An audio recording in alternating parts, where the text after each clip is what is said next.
নমস্কার বন্ধুরা, তোমাদের কাছে আজকে মোচা চিংড়ির রেসিপি নিয়ে এসেছি। দেখো, মোচাটাকে আমি সেদ্ধ করে নুন হলুদ দিয়ে সেদ্ধ করে রেখেছিলাম, তার সাথে একটু মটরও দিয়েছিলাম। একটা ছোট আলুকে কুচিয়ে সেদ্ধ করে রেখেছি।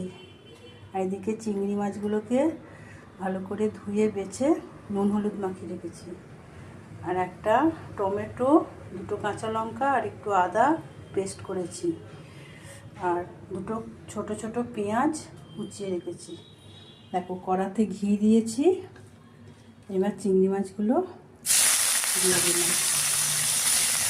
চিংড়ি মাছগুলোকে ভেজে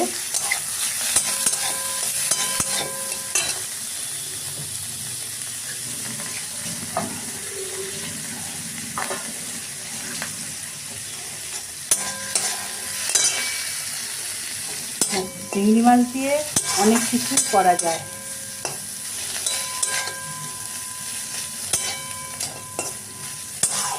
তোমরা কে কীভাবে মোচা চিংড়ি করো কমেন্টে জানিও।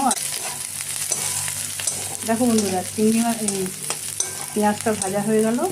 এবারে এই পেস্টটা দিয়ে দিলাম।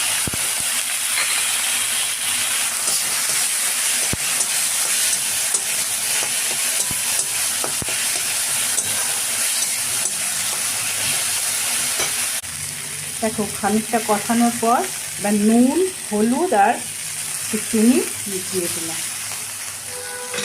ব্যাস, এবার এটা একটু ভালো করে কষিয়ে জলদি মোচা চিংড়ি হয়ে গেল। তুলে দিলাম।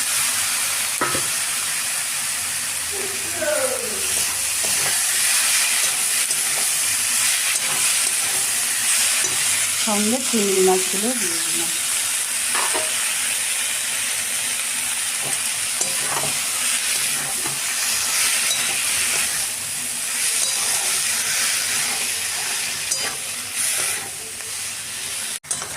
দেখো বন্ধুরা, আমার মোচা চিংড়ি হয়ে গেল।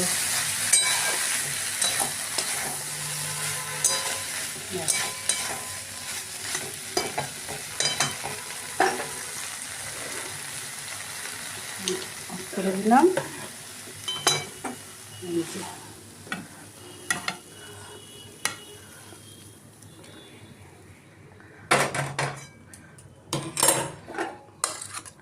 দেখো, এই হলো আমার মোচা চিংড়ি। তোমরা একবার এইভাবে করে খাবে, আমাকে কমেন্টে জানিও কেমন লাগলো। এখন এইটুকু, আবার পরের কোনো ভিডিওতে রেসিপি নিয়ে আসবো।